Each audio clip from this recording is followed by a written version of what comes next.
मंत्रालयात थोड्याच वेळात 2 महत्त्वपूर्ण बैठका होणार आहेत। एकीकडे ओबीसी उपसमितीची पहिली बैठक पार पडेल, तर दुसरीकडे शिंदे समितीच्या अहवालाबाबत आज आढावा बैठक होणार आहे।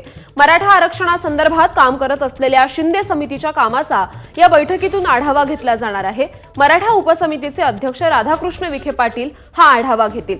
मंत्रालयात सकाळी 11 वाजता या दोन्ही बैठकांचं आयोजन करण्यात आलंय।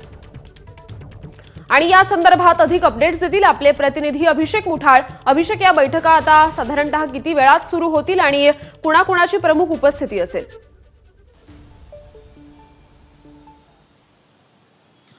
मराठा आणि ओबीसी आरक्षणासंदर्भात आज 2 महत्त्वपूर्ण बैठका आपल्याला होताना दिसणार आहेत। मंत्रालयामध्ये थोड्याच वेळात ह्या दोन्ही बैठका पार पडतील। सगळ्यात प्रथम पाहायचं तर ओबीसी उपसमितीची ही आज पहिलीच बैठक म्हणावं लागणार आहे, ज्यामध्ये 8ही मंत्री ज्या या सगळ्या समितीमध्ये आहेत ते उपस्थित राहताना आपल्याला पाहायला मिळतील। मंत्री छगन भुजबळ हे देखील उपस्थित राहणार आहे, तसं त्यांच्याकडनं देखील सांगण्यात आलेलं होतं। सोबतच पंकजा मुंडे असतील, गणेश नाईक असतील, अशी काही मंडळी आहेत, संजय राठोड असतील, अध्यक्ष चंद्रशेखर बावनकुळे, हे सगळे या उपसमितीमध्ये आहेत। दुसरीकडे जर का पाहायचं तर मराठा आरक्षणासंदर्भात शिंदे समिती ही आपल्याला काम करताना पाहायला मिळते आहे।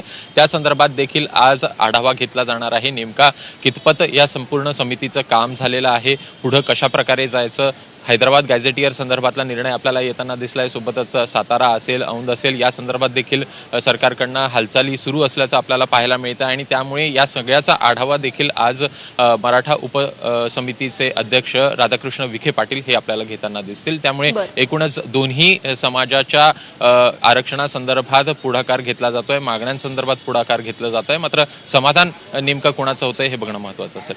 नक्कीच अभिषेक, या संदर्भातले अपडेट जाणून घेत राहू। तुर्तास धन्यवाद या सविस्तर माहितीसाठी।